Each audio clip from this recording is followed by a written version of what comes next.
नमस्कार दोस्तों। तो स्वागत है आपका हमारे द्वारा चलाई गई सीरीज़ के नेक्स्ट लेक्चर में।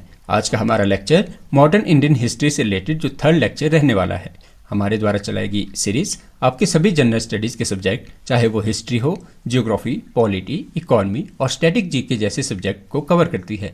अगर आप तैयारी कर रहे हैं किसी भी सेंट्रल या किसी स्टेट सर्विस एग्जाम की, जहाँ पे ये सभी सब्जेक्ट जो है आपकी सिलेबस में मेंशन है, तो आप हमारी टेस्ट सीरीज़ के साथ जुड़कर अपनी तैयारी को जो है अच्छे से इवेलुएट कर सकते हैं। तो चलिए शुरू करते हैं अपने फर्स्ट क्वेश्चन से। तो फर्स्ट क्वेश्चन में आपसे पूछा गया है कि who introduce the permanent settlement system in Bengal, कि बंगाल में स्थायी बंदोबस्त प्रणाली की किसने शुरू की थी। तो अगर बात की जाए हमारे पास कि हमें जो लैंड सेटलमेंट के जो है हमें तीन प्रकार के सिस्टम देखने को मिलते हैं, जिसमें एक हमारे पास परमानेंट सेटलमेंट हमें देखने को मिल जाएगा, एक हमारे पास रेयतवाड़ी और एक महलवाड़ी। तो इसमें पूछा गया है कि जो ये परमानेंट सेटलमेंट जो है जो कि बंगाल में शुरू किया गया था, यह किसके द्वारा शुरू किया गया था। तो अगर बात की जाए परमानेंट सेटलमेंट की, तो इसे शुरू किया गया था लॉर्ड कॉर्नवालिस द्वारा। आपके पास ऑप्शन इसका ए राइट आंसर हो जाएगा। बात की जाए परमानेंट सेटलमेंट की या स्थायी बंदोबस्त की, तो इसे जो है लॉर्ड कॉर्नवालिस ने जो है 1793 में, आप याद रखेंगे कि इसे जो है 1793 में जो है बंगाल में जो है लॉर्ड कॉर्नवालिस द्वारा शुरू किया गया था। और बात की जाए यह प्रणाली जो है जमींदारों को भूमि के स्थायी मालिक को बनाती थी, मतलब जो भूमि का जो स्थायी मालिक था इसमें जो है जमींदार बन जाते थे, और जो है राजस्व की एक निश्चित राशि जो थी वह ब्रिटिश सरकार को उन जमींदारों को देनी पड़ती थी। तो चलते अपने नेक्स्ट क्वेश्चन की तरफ। तो अगले क्वेश्चन में आपसे पूछा गया है कि under which land revenue system was the cultivator directly responsible to the state, कि किस भूमि राजस्व प्रणाली में किसान सीधे राज्य के प्रति जिम्मेदार था। तो अगर बात की जाए हमारे पास ऐसे रेवेन्यू सिस्टम की जिसमें कि आपके पास जो कल्टीवेटर होता था या किसान होता था वो डायरेक्टली रिस्पॉन्सिबल होता था स्टेट के लिए, तो वो हमें देखने को मिल जाती है रेयतवाड़ी सिस्टम। आपके पास ऑप्शन इसका बी राइट आंसर हो जाएगा। बात की जाए रेयतवाड़ी सिस्टम की, तो रेयतवाड़ी सिस्टम में हमें जो रेयत का जो मतलब ही होता था किसान, रेयत शब्द जो है इसका मूल शब्द जो है यह किसान के लिए यूज़ किया जाता था। और बात की जाए रेयतवाड़ी सिस्टम में हमें क्या देखने को मिलता है कि जो किसान होता था वह सरकार को जो है सीधे राजस्व का भुगतान करता था। बात की जाए रेयतवाड़ी सिस्टम की, तो रेयतवाड़ी सिस्टम शुरू किया गया था आपके पास थॉमस मुनरो द्वारा जो है रेतवाड़ी सिस्टम को जो है मद्रास में जो है लागू किया गया था। इसमें जो है रेतवाड़ी सिस्टम में जो है हमें भूमि का मालिकाना हक जो है किसान के पास रहता था। तो आपके पास ऑप्शन इसका बी राइट आंसर हो जाएगा। तो चलते अपने नेक्स्ट क्वेश्चन की तरफ। तो अगले क्वेश्चन में आपसे पूछा गया है कि the Mahalwari system was primarily implemented in which region, कि जो महलवाड़ी प्रणाली थी मुख्य रूप से किस क्षेत्र में लागू की गई थी। तो अगर बात की जाए हमारे पास हमें जो लैंड सेटलमेंट के जो तीन प्रकार में हमें जैसे हमने पढ़े कि एक परमानेंट सेटलमेंट, एक आपके पास रेयतवाड़ी और एक महलवाड़ी। तो इसमें पूछा गया है कि जो महलवाड़ी सिस्टम जो लैंड रेवेन्यू का था या लैंड सेटलमेंट का हमें देखने को मिलता है, ये कौन से क्षेत्र पे लागू किया गया था। तो अगर बात की जाए महलवाड़ी व्यवस्था की, तो इसकी शुरुआत की गई थी हॉल्ट मैकेंजी द्वारा इसकी शुरुआत 1822 में जो है 1822 में जो है नॉर्थ वेस्ट जो आपके प्रोविंस जिसमें कि आज का उत्तर पश्चिमी प्रांत, जिसमें कि आपका आज का जो यूपी क्षेत्र था वह जो है महलवाड़ी सिस्टम के अंडर आता था। तो आपके पास ऑप्शन इसका बी राइट आंसर हो जाएगा। बात की जाए महलवाड़ी सिस्टम की, तो महलवाड़ी सिस्टम में जो महल का अर्थ होता था वह होता था विलेज। आपके पास जो महल मतलब होता था गांव या गांव का समूह को जो है वो महल कहा जाता था। इसमें क्या होता था कि जो गांव के मुखिया होते थे या जो उस समय के लंबरदार होते थे, यह जो है पूरे गांव से लैंड रेवेन्यू इकट्ठा करके ब्रिटिश सरकार को सौंपते थे। तो आपके पास जो हमारे पास महलवाड़ी सिस्टम था इसे अप्लाई किया गया था नॉर्थ वेस्ट प्रोविंस में। तो आपके पास ऑप्शन इसका सी राइट आंसर हो जाएगा। तो चलते अपने नेक्स्ट क्वेश्चन की तरफ।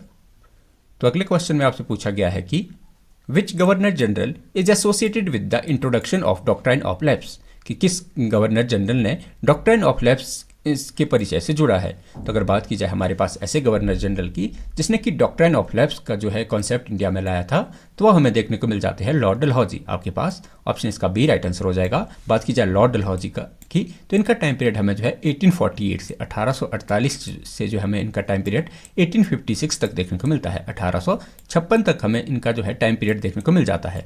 बात की जाए इनके द्वारा जो है डॉक्ट्राइन ऑफ लैप्स नीति को जो है भारत में शुरू किया गया था। तो होता क्या था कि इस डॉक्ट्राइन ऑफ लैप्स में जो है अगर कोई भारतीय शासक अपने बिना किसी उत्तराधिकारी से अगर उसकी मृत्यु हो जाती थी तो उस रियासत को जो है ब्रिटिश साम्राज्य का हिस्सा बनाया जाता था। तो बात करें अगर डॉक्ट्राइन ऑफ लैप्स के, जो कि डलहौजी द्वारा शुरू किया गया था, तो इसमें हमें जो है स्टेट देखने को मिल जाते हैं जिनका कि विलय ब्रिटिश साम्राज्य में हुआ था। तो उसमें हमें सतारा देखने को मिल जाएगा, आपके पास झांसी देखने को मिल जाएगा। बात की जाए यही हमें कारण देखने को मिलेगा, जैसे कि 1857 के 1857 का जो हमें रिवोल्ट देखने को मिलेगा, कहीं ना कहीं उसका कारण जो है और डॉक्ट्राइन ऑफ लैप्स हमें देखने को मिलता है। तो चलते अपने नेक्स्ट क्वेश्चन की तरफ। तो अगले क्वेश्चन में आपसे पूछा गया है कि the permanent settlement fix the land revenue eight which fraction of the produce, कि जो स्थायी बंदोबस्त में भूमि राजस्व उत्पादन के कितने हिस्से पर तय किया गया था। तो अगर बात की जाए हमारे पास परमानेंट सेटलमेंट में जो हमें लैंड रेवेन्यू फिक्स किया गया था, वह किया गया था आपके 10/11, मतलब आपके क्या जो स्थायी बंदोबस्त था इसमें राजस्व का उत्पादन जो है 10/11 हिस्से पर तय किया गया था।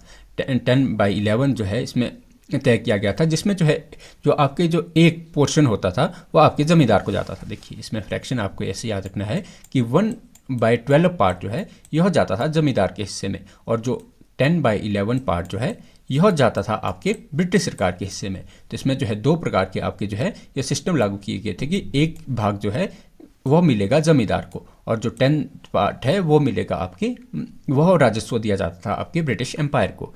तो इसमें जो है यह प्रणाली जो है जमींदारों को जो है ज़्यादा मजबूत, ज़्यादा शक्तियाँ जो है इस प्रणाली से जमींदारों को मिल गई थी।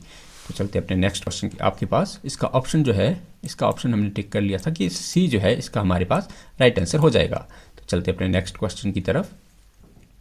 तो अगले क्वेश्चन में आपसे पूछा गया है कि who was the governor general during the introduction of ryotwari system in Madras, कि मद्रास में रैयतवाड़ी प्रणाली के परिचय के समय गवर्नर जनरल कौन था। तो अगर बात की जाए सबसे पहले आपको याद रखना है कि जो हमें लैंड सेटलमेंट की जो है रैयतवाड़ी सिस्टम हमें देखने को मिलता है, इसे लागू किया गया था मद्रास में इसे लागू किया गया था। और उस समय जो हमें गवर्नर जनरल देखने को मिलते हैं वो देखने को मिलते हैं हमें थॉमस मुनरो, या थॉमस मुनरो जो है ऑप्शन इसका बी राइट आंसर आपके पास हो जाएगा। ऑप्शन बी जो है इसका राइट आंसर आपके पास देखने को आपको मिल जाएगा। तो बात की जाए आपके पास थॉमस मुनरो की, तो थॉमस मुनरो जो है इनका टाइम पीरियड हमें 1820 के आसपास जो है 1820 के आसपास इन्होंने जो है मद्रास में रैयतवाड़ी प्रणाली को लागू किया था। हालांकि वे जो है गवर्नर थे, बात की जाए ये जो गवर्नर थे ना, गवर्नर जनरल उस टाइम पोस्ट में नहीं देखने को मिलेगी। तो जो गवर्नर थॉमस मुनरो जो थे इन्होंने जो है दक्षिण भारत मद्रास में जो है रैयतवाड़ी प्रणाली को शुरू किया था। तो चलते अपने नेक्स्ट क्वेश्चन की तरफ। तो अगले क्वेश्चन में आपसे पूछा गया है कि विच सिस्टम रिप्लेस द इजारेदारी सिस्टम इन बंगाल, कि बंगाल में इजारेदारी प्रणाली की जगह किस प्रणाली ने ली। तो अगर बात की जाए हमारे पास जो हमें लैंड रेवेन्यू सिस्टम पहले जो देखने को मिलता था वो देखने को मिलता था इजारेदारी सिस्टम। इजारेदारी प्रणाली में क्या होता था कि एक प्रकार की और ठेकेदारी व्यवस्था हमें देखने को मिल जाती थी, जो राजस्व को जो है वो ठेकेदारों के अधीन किया जाता था। लेकिन यह हमें जो है बंगाल में इस प्रणाली को जो यह काफ़ी शोषित करने वाली प्रणाली जो हमें बंगाल में देखने को मिली थी, इसके बाद जो है बंगाल में इसे रिप्लेस करके जो है बंगाल में अपनाया गया था स्थायी बंदोबस्त। आपके पास परमानेंट सेटलमेंट जो है यह बंगाल में अपनाई गई थी। तो आपके पास ऑप्शन इसका सी राइट आंसर हो जाएगा। बात की जाए परमानेंट सेटलमेंट बंगाल में लाने वाले गवर्नर की, तो हमें देखने को मिलेगी लॉर्ड कॉर्नवालिस। लॉर्ड कॉर्नवालिस ने जो है 1793 में 1793 में जो है इन्होंने बंगाल में स्थायी बंदोबस्त प्रणाली को शुरू किया था, जो कि जमींदारों को स्थायी मालिक बनाता था और राजस्व जो है इसमें निश्चित दर पर तय किया जाता था। तो चलते अपने नेक्स्ट क्वेश्चन की तरफ। तो अगले क्वेश्चन में आपसे पूछा गया है कि Lord William Bentinck is known for which major social reform, कि जो लॉर्ड विलियम बेंटिक हमें देखने को मिलेगी किस प्रमुख सामाजिक सुधार के लिए जाना जाता है। तो अगर बात की जाए लॉर्ड विलियम बेंटिक की, तो यह जाने जाते हैं आपके अबॉलिशन ऑफ सती के लिए, सती प्रथा के उन्मूलन के लिए। अगर किसी हम वरिष्ठ या किसी गवर्नर का नाम जानते हैं तो हम जानते हैं लॉर्ड विलियम बेंटिक का। लॉर्ड विलियम बेंटिक जो है इनका टाइम पीरियड इंडिया में जो है 1828 से 1828 से लेके इनका टाइम पीरियड हमें 1835 तक देखने को मिलता है। 1835 तक हमें इनका टाइम पीरियड भारत में देखने को मिल जाएगा। बात की जाए सती प्रथा के उन्मूलन की, तो अबॉलिशन ऑफ सती जो है हमें वो 1829 में जो है 1829 में जो है राजा राम मोहन रॉय और आपके विलियम बेंटिक के प्रयासों से जो हमें सती प्रथा का उन्मूलन भारत में देखने को मिल जाता है। आपके पास ऑप्शन इसका ए राइट आंसर हो जाएगा। तो चलते अपने नेक्स्ट क्वेश्चन की तरफ। तो अगले क्वेश्चन में आपसे पूछा गया है कि in the Mahalwari system who was responsible for collecting revenue from the village, कि महलवाड़ी प्रणाली में गांव में राजस्व वसूल करने की जिम्मेदारी किसकी थी। तो अगर बात की जाए हमारे पास महलवाड़ी सिस्टम की, तो महलवाड़ी सिस्टम जो है जिसमें आपके महल का मतलब होता था जो आपके विलेज काउंसिल मतलब पूरा का पूरा गांव जो है इसमें एक ग्रुप में होकर जो है वो टैक्स दिया करता था। तो बात की जाए इसमें जो है लैंड रेवेन्यू को इकट्ठा करने की जिम्मेदारी दी जाती थी, वो दी जाती थी लंबरदार को। आपके पास ऑप्शन इसका बी राइट आंसर हो जाएगा। महलवाड़ी में जो है लंबरदार या जो गाँव का मुखिया होता था वह जो है लंबरदार एक प्रकार के गांव के मुखिया की ही पोस्ट होती थी, जो कि गांव का जो है राजस्व वसूलता था और इसे ब्रिटिश सरकार को देता था। बात की जाए यह एक प्रकार की हमें सामूहिक प्रणाली देखने को मिलेगी, जिसमें पूरा गांव जो है गांव का एक समूह को जो है महल का कहा जाता था। तो पूरे महल की जिम्मेदारी होती थी कि वो एक साथ जो है लैंड रेवेन्यू जो है ब्रिटिश को दे। तो चलते अपने नेक्स्ट क्वेश्चन की तरफ। तो अगले क्वेश्चन में आपसे पूछा गया है कि which governor general annexed Punjab through the second Anglo Sikh war, कि किस गवर्नर जनरल ने द्वितीय एंग्लो सिख युद्ध के माध्यम से पंजाब को मिलाया। तो अगर बात की जाए हमें जो टोटल एंग्लो सिख वॉर जो है हमें 2 एंग्लो सिख वॉर देखने को मिलेगी। आपके जो फर्स्ट एंग्लो सिख वॉर जो हमें 1845 से जो है 1845 से 1848 तक देखने को मिलेगा, और बात की जाए सेकंड एंग्लो सिख वॉर की तो हमें 1848 से 49 के बीच देखने को मिल जाएगा। और बात की जाए उस समय जो हमें गवर्नर जनरल देखने को मिलेंगे तो लॉर्ड डलहौजी जो है उस समय भारत के गवर्नर जनरल हुआ करते थे, जिसने कि सेकंड एंग्लो सिख वॉर में जो है पंजाब का विलय ब्रिटिश साम्राज्य में करवाया था। बात की जाए लॉर्ड डलहौजी की तो लॉर्ड डलहौजी ने जो है 1849 में, आपको डेट याद रखनी है इसकी मेनली, कि 1849 में 1849 में जो है इन्होंने द्वितीय एंग्लो सिख युद्ध के दौरान जो है पंजाब को ब्रिटिश साम्राज्य में मिलाया था। तो चलते अपने नेक्स्ट क्वेश्चन की तरफ। तो अगले क्वेश्चन में आपसे पूछा गया है कि the permanent settlement was extended to which presidency beside Bengal, कि स्थायी बंदोबस्त को बंगाल के अलावा किस प्रेजिडेंसी में बढ़ाया गया था। तो अगर बात की जाए हमें जो परमानेंट सेटलमेंट जो है इसका हमें जो सबसे अधिक उपयोग देखने को मिलेगा वो हमें देखने को मिला था बंगाल पे। जो बंगाल पे जो है सबसे ज़्यादा परमानेंट सेटलमेंट अगर कहीं अपनाई गई थी तो वो अपनाई गई थी बंगाल में। और इसके बाद अगर बात की जाए इसके अलावा हमें जो है बिहार और उड़ीसा में जो है परमानेंट सेटलमेंट देखने को मिलती है।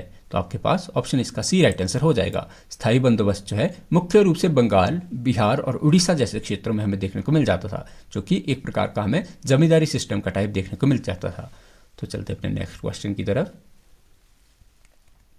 तो अगले क्वेश्चन में आपसे पूछा गया है कि who introduce the subsidiary alliance system, कि जो सहायक संधि प्रणाली को किसने शुरू किया था। तो अगर बात की जाए सबसे पहले कि सहायक संधि प्रणाली की, देखिए इसमें जो है आपके 2 प्रकार के क्वेश्चन बनेंगे। अगर बात की जाए कि सबसे पहले इंट्रोड्यूस करने वाला गवर्नर हमें कौन देखने को मिलेगा, तो हमें देखने को मिला था डुप्ले। आपके पास जो आपके पास जो हमारे जो डुप्ले जो है, डुप्ले सबसे पहले जो है इसने जो इंट्रोडक्शन करवाई थी सब्सिडरी अलायंस की। अगर बात की जाए इसको जो है आगे बढ़ाने वाले सबसे ज़्यादा इसका यूज़ करने वाले गवर्नर जनरल की, ब्रिटिश गवर्नर जनरल की, तो वो हमें देखने को मिलेगी लॉर्ड वेलेस्ली। आपके पास ऑप्शन इसका ए राइट आंसर हो जाएगा। बात की जाए लॉर्ड वेलेस्ली की तो लॉर्ड वेलेस्ली का टाइम पीरियड जो हमें इंडिया में 1798 से 1798 से इसका टाइम पीरियड हमें जो है 1805 तक 1805 तक इनका टाइम पीरियड हमें देखने को मिल जाता था। और बात की जाए इन्होंने जो है सहायक संधि जिसे कि सब्सिडरी अलायंस कहा जाता है, तो इसके तहत क्या होता था कि जो सम्राट होता था, सम्राट को जो है भारतीय सम्राट को जो है ब्रिटिश की सेना को जो है अपने कोर्ट में जो है वो रखना पड़ता था, और उसकी सैलरी और अलाउंसेस का सारा खर्चा सरकार जो राजा होता था उसी को निर्वहन करना पड़ता था। और बात की जाए सब्सिडरी अलायंस के तहत जो है कौन से राज्यों को ब्रिटिश साम्राज्य में मिलाया गया था, तो उसमें हमें एग्जाम्पल देखने को मिल जाते हैं। आपके पास हैदराबाद हो गया, आपके पास अवध हो गया, तो ऐसे राज्य हमें देखने को मिलेंगे जिसे कि सब्सिडरी अलायंस सिस्टम द्वारा ब्रिटिश सेना में या ब्रिटिश एम्पायर में मिलाया गया था। तो चलते अपने नेक्स्ट क्वेश्चन की तरफ। तो अगले क्वेश्चन में आपसे पूछा गया है कि the ryotwari system the revenue was settled for how many years initially, कि जो रैयतवाड़ी प्रणाली में राजस्व कितने वर्षों के लिए तय किया जाता था। तो अगर बात की जाए हमारे पास रैयतवाड़ी सिस्टम में जो है जैसे कि हमने पहले भी डिस्कशन किया, जो रैयतवाड़ी सिस्टम होता था इसमें किसान को जो है पर्सनल जाके जो है वो कंपनी में जो है अपना रेवेन्यू देना पड़ता था। और बात की जाए इसमें जो है टाइम पीरियड रखा गया था आपके पास 20 से 30 वर्ष। आपके पास रैयतवाड़ी सिस्टम में जो हमें राजस्व 20 से 30 वर्षों के लिए तय किया जाता था, जो कि मिट्टी की जांच के ऊपर आपको आधारित देखने को मिल जाएगा। बात की जाए यह प्रणाली जो है रैयतवाड़ी सिस्टम में जो है किसानों को जो मालिकाना हक दिया जाता था। तो चलते अपने नेक्स्ट क्वेश्चन की तरफ। तो अगले क्वेश्चन में आपसे पूछा गया है कि which governor general abolish the practice of thuggee, कि किस गवर्नर जनरल ने जो है ठगी प्रथा को समाप्त किया? तो अगर बात की जाए हमारे पास ऐसे गवर्नर जनरल की जिसने कि ठगी का एबोलिशन की भारत में किया था, तो वह हमें देखने को मिलेगी लॉर्ड बेंटिक। आपके पास ऑप्शन इसका ए राइट आंसर हो जाएगा। बात की जाए लॉर्ड बेंटिक की, तो लॉर्ड बेंटिक ने जो है ठगी प्रथा का अंत किया था 1830 में। आपको इसकी डेट मेनली याद रखनी है कि 1830 में जो है लॉर्ड बेंटिक द्वारा ठगी प्रथा का अंत किया गया था। तो ठगी प्रथा को बात की जाए, ठगी के लिए जो हमारे पास एक और नाम देखने को मिलेगा जिसमें आपके कर्नल स्लीमैन ने जो है ठगी प्रथा के अंत करने के लिए महत्वपूर्ण भूमिका निभाई थी। तो ठगी प्रथा से संबंधित हमें दो गवर्नर जो है, एक गवर्नर हमें लॉर्ड बेंटिक देखने को मिलेगी और एक ब्रिटिश जो ऑफिसर हमें कर्नल स्लीमैन देखने को मिलेगी, जिन्होंने कि ठगी प्रथा का अंत करने के लिए अपनी महत्वपूर्ण भूमिका निभाई थी। तो चलते अपने नेक्स्ट क्वेश्चन की तरफ। तो अगले क्वेश्चन में आपसे पूछा गया है कि the Mahalwari system was modified in which earlier system, कि जो महलवाड़ी प्रणाली थी किस पूर्व प्रणाली का संशोधन थी? तो अगर बात की जाए हमारे पास हमें जो महलवाड़ी सिस्टम देखने को मिलेगा, तो महलवाड़ी सिस्टम जो है हमारे पास विलेज सेटलमेंट का जो है नया रूप देखने को मिल जाता था। आपके पास ऑप्शन इसका ए राइट आंसर हो जाएगा। बात की जाए महलवाड़ी जो है, महलवाड़ी ग्राम बंदोबस्त का संशोधित रूप हमें देखने को मिल जाती है, जिसमें महलवाड़ी जो है क्या होता था कि जो पूरे गाँव को जो आपका एक यूनिट मानकर जो है उससे राजस्व लिया जाता था। पहले यह सिस्टम जो है हमें देखने को मिला था कि इसमें जो पहले यह विलेज सेटलमेंट नाम से प्रसिद्ध था, लेकिन बाद में इसे मॉडिफाई करके जो है महलवाड़ी सिस्टम का नाम दिया गया। और बात की जाए महलवाड़ी सिस्टम हमें मेनली जो है नॉर्दर्न इंडिया में देखने को मिलेगी, और इससे जो है भारतीय किसानों को जो है महलवाड़ी सिस्टम के अंदर एक पूरा अपने गांव को एक ग्रुप में इकट्ठा होकर जो है वो ब्रिटिश सरकार को टैक्स देना होता था। तो चलते अपने नेक्स्ट क्वेश्चन की तरफ। पर नेक्स्ट क्वेश्चन पे बढ़ने से पहले, अगर आप तैयारी कर रहे हैं किसी भी सेंट्रल या किसी स्टेट सर्विस एग्ज़ाम की और आप अपनी तैयारी को अच्छे से इवेल्युएट करना चाहते हैं, तो आप हमारे दिए गए व्हाट्सएप नंबरों के साथ हमारे साथ जुड़कर अपनी तैयारी को इवेल्युएट कर सकते हैं। बात की जाए इस टेस्ट सीरीज में जो आपके जनरल स्टडीज़ के सब्जेक्ट, चाहे वो हिस्ट्री हो, आपके पास जियोग्राफी हो, आपके पास पॉलिटी, इकोनॉमी, और आपके बात की जाए स्टैटिक जीके और आपके हिमाचल प्रदेश जी के HP जी के जो है, इसमें इन टेस्ट सीरीज़ के माध्यम से जो आपकी ये टेस्ट सीरीज जो है, इस टेस्ट सीरीज़ में आपको चैप्टर वाइज नोट्स जो है दिए जाते हैं। बात की जाए इस टेस्ट जो चैप्टर वाइज नोट जो है, यह सभी प्रीवियस ईयर्स क्वेश्चन का जो है आपको कंपाइलेशन मिल जाएगा, जो कि आपके बार बार जो है एग्जामिनेशन में पूछे जाते हैं। तो अगर आप अपनी तैयारी को अच्छे से इवेल्युएट करना चाहते हैं, तो आप हमारे दिए गए व्हाट्सएप नंबरों के साथ हमारी टेस्ट सीरीज से जुड़ सकते हैं। तो चलते अपने नेक्स्ट क्वेश्चन की तरफ। तो अगले क्वेश्चन में आपसे पूछा गया है कि Warren Hastings was first governor general under which act, कि जो हमें वॉरेन हेस्टिंग है वह किस एक्ट के तहत भारत का पहला गवर्नर जनरल था? तो सबसे पहले आपको याद रखना है कि भारत के पहले गवर्नर जनरल जो हमें इंडिया के जो पहले गवर्नर जनरल देखने को मिलेंगे, वह हमें देखने को मिलेंगे वॉरेन हेस्टिंग। वॉरेन हेस्टिंग जो है रेगुलेटिंग एक्ट 1773 से 1773 के रेगुलेटिंग एक्ट से जो है वॉरेन हेस्टिंग को जो है भारत का पहला गवर्नर जनरल बनाया गया था। और बात की जाए जो वॉरेन हेस्टिंग का हमें टाइम पीरियड देखने को मिलता है, वो हमें देखने को मिलता है 1773 से 1773 से हमें इनका टाइम पीरियड 1785 तक 1785 तक जो हमें इनका टाइम पीरियड देखने को मिल जाता है। और बात की जाए तो यह भारत के पहले गवर्नर जनरल हमें देखने को मिलते हैं। तो बात की जाए इनके टाइम पीरियड में हमें जो रेगुलेटिंग 1773 से जो है, इसने जो जो आपके सिविल और क्रिमिनल कोड की जो है स्थापना, वो भी 1773 के जो है रेगुलेटिंग एक्ट से की गई थी। तो चलते अपने नेक्स्ट क्वेश्चन की तरफ। तो अगले क्वेश्चन में आपसे पूछा गया है कि which land revenue system led to the creation of new class of landlord, किस भूमि राजस्व प्रणाली से जमींदारों का नया वर्ग बना? तो अगर बात की जाए हमारे पास ऐसे लैंड रेवेन्यू सिस्टम की कि जिससे कि हमें एक लैंडलॉर्ड की न्यू क्लास का इमर्जेंस देखने को मिलता है, तो वह हमें देखने को मिल जाता है स्थायी बंदोबस्त प्रणाली से। तो बात की जाए इसमें आपको कॉन्सेप्ट क्या याद रखना है कि जो स्थायी बंदोबस्त प्रणाली थी या जो परमानेंट सेटलमेंट थी, इसमें जमींदारों को जो है आपके जो है भूमि का मालिक बनाया जाता था। तो जमींदारों का जो मालिक जो है, तो कुछ जमींदार जो है, इससे क्या होता था कि जो जमींदार होते थे वो पीजेंट्स का जो है ज़्यादा से ज़्यादा शोषण करते थे। तो इससे जो है एक नया क्लास जो है हमें लैंडलॉर्ड का देखने को मिल जाता है। तो आपके पास ऑप्शन इसका हमारे पास सी राइट आंसर हो जाएगा। तो परमानेंट सेटलमेंट से जो है हमें एक नया क्लास देखने को मिला था लैंडलॉर्ड का। तो चलते अपने नेक्स्ट क्वेश्चन की तरफ। तो अगले क्वेश्चन में आपसे पूछा गया है कि Lord Cornwallis introduce which code for civil administration, कि जो लॉर्ड कॉर्नवालिस ने सिविल प्रशासन के लिए किस कोड का परिचय दिया?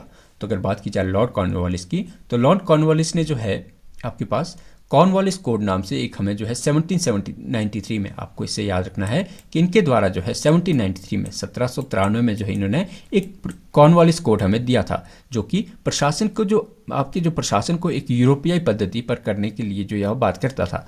बात की जाए यूरोपीय पद्धति किस प्रकार की, जो इसमें जो है आपके कलेक्टर को जो है एक कलेक्टर की पोस्ट बनाई गई थी, जो कि राजस्व और न्यायिक शक्तियाँ जो है इसमें कलेक्टर को दी जाती थी। यह जो है हमारे पास कॉर्नवालिस कोड में एक जो है कलेक्टर नाम से पोस्ट बनाई जाती थी, जो कि आपकी राजस्व प्रणाली को भी संभालेगी और जिसकी न्यायिक शक्तियाँ भी प्राप्त थी। तो आपको बस इसमें डेट याद रखनी है कि जो कॉर्नवालिस कोड है यह हमें 1793 का, जो 1793 का हमें कॉर्नवालिस कोड जो है देखने को मिल जाता है। तो चलते अपने नेक्स्ट क्वेश्चन की तरफ। तो अगले क्वेश्चन में आपसे पूछा गया है कि in which system was the revenue based on the average production of land, कि किस प्रणाली में राजस्व भूमि की औसत उत्पादन पर आधारित था। तो अगर बात की जाए हमारे पास ऐसे लैंड रेवेन्यू सिस्टम की जिसमें कि एवरेज प्रोड्यूस, जो कि मतलब औसत जो कि भूमि द्वारा उत्पादित किया जाता था, जो कि उसके ऊपर बेस हमें देखने को मिलेगी, तो वह हमें देखने को मिलेगी महलवाड़ी सिस्टम। आपके पास ऑप्शन इसका हमारे पास सी राइट आंसर हो जाएगा। बात की जाए महलवाड़ी सिस्टम की, तो महलवाड़ी सिस्टम में जो है राजस्व जो है एक पूरे गांव का जो है, एक गांव को इकाई मानकर जो है इसमें राजस्व का उत्पादन तय होता था। बात की जाए इसमें जो है यह पूरे जो यह बात करता है कि लैंड आपकी कितनी फर्टाइल है और कितनी आपके जो पूरे लैंड में जो आपकी कितनी प्रोडक्शन साल में होती है, और उसी की बेस पे जो है राजस्व तय किया जाता था। तो चलते अपने नेक्स्ट क्वेश्चन की तरफ। तो अगले क्वेश्चन में आपसे पूछा गया है कि which governor general introduce the postal system in India, कि किस गवर्नर जनरल ने भारत में डाक प्रणाली की शुरुआत की। तो अगर बात की जाए भारत ऐसे गवर्नर जनरल की जिसके टाइम पे हमें पोस्टल सिस्टम जो है इंडिया में देखने को मिलता है, तो वह हमें देखने को मिलता है लॉर्ड डलहौजी के टाइम पीरियड में। आपके पास ऑप्शन इसका हमारे पास ऑप्शन ए राइट आंसर हो जाएगा। बात की जाए लॉर्ड डलहौजी ने जो है पोस्टल सिस्टम की शुरुआत इंडिया में जो है 1854 में स्टार्ट की थी। 1854 में जो है हमें भारत में आधुनिक डाक प्रणाली की शुरुआत देखने को मिल जाती थी। सॉरी। तो चलते अपने नेक्स्ट क्वेश्चन की तरफ। तो अगले क्वेश्चन में आपसे पूछा गया है कि the sunset clause was associated with which land revenue system, कि जो सनसेट क्लॉज था किस भूमि राजस्व प्रणाली से जुड़ा था। बात की जाए सनसेट क्लॉज की, तो यह हमें जो ब्रिटिशर्स द्वारा चलाया गया एक ऐसा सिद्धांत देखने को मिलेगा जिसमें कि जमींदार को जो है सूर्य अस्त होने से पहले कि सनसेट से पहले जो है वह लैंड रेवेन्यू देना पड़ता था ब्रिटिश अथॉरिटी को। तो वह हमें देखने को मिलेगी परमानेंट सेटलमेंट। परमानेंट सेटलमेंट में क्या प्रावधान किए गए थे कि इसमें जो है अस्थाई बंदोबस्त में जो है आपकी जो सनसेट क्लॉज जो है जोड़ा गया था। जो जमींदारों को जो है लगान ना देने पर, अगर सनसेट से पहले अगर वो जमींदार भूमि का लगान नहीं दे पाता था, तो इससे जो है जमींदार की जमींदारी छीनकर किसी और को दे दी जाती थी। तो चलते अपने नेक्स्ट क्वेश्चन की तरफ। आपके पास ऑप्शन इसका ए राइट आंसर हो जाएगा। तो चलते अपने नेक्स्ट क्वेश्चन की तरफ। तो अगले क्वेश्चन में आपसे पूछा गया है कि Lord Hastings is known for which war, कि जो लॉर्ड हेस्टिंग है किस युद्ध के लिए जाना जाता है। तो अगर बात की जाए हमारे पास गवर्नर जनरल लॉर्ड हेस्टिंग के टाइम पीरियड में हमें युद्ध की, तो वह लॉर्ड हेस्टिंग का टाइम पीरियड सबसे पहले आप याद रखेंगे कि इनका टाइम पीरियड हमें 1813 से 1813 से हमें इनका टाइम पीरियड 1823 तक देखने को मिलता है। और इनके टाइम पीरियड में हमें जो है एक बैटल जो देखने को मिली थी, वह देखने को मिली थी आपके पास पहली देखने को मिलेगी आपकी जो third Anglo Maratha war. Third Anglo Maratha war जो है जो कि 1817 से 18 तक लड़ी गई थी। 1817 से जो 1818 के बीच जो है यह लॉर्ड हेस्टिंग के टाइम पीरियड में हमें देखने को मिलती थी। और बात की जाए हमें जो दूसरी बैटल इन्हीं के टाइम पीरियड में देखने को मिलेगी, वो हमें देखने को मिल जाएगी आपके पास Anglo Nepal war. Anglo Nepal war जो कि 1814 से 1816 तक जो है लड़ी गई थी, वह भी हमें लॉर्ड हेस्टिंग के टाइम पीरियड में देखने को मिल जाएगी। तो आपके पास ऑप्शन इसका ए राइट आंसर हमने हुआ था ऑप्शन सी। तो इसका option A, B, A and C जो है ऑप्शन जो एंग्लो मराठा वॉर और एंग्लो नेपाल वॉर, वो हमें दोनों ही लॉर्ड हेस्टिंग के टाइम पीरियड में होती हुई देखने को मिल जाएगी। तो चलते अपने नेक्स्ट क्वेश्चन की तरफ।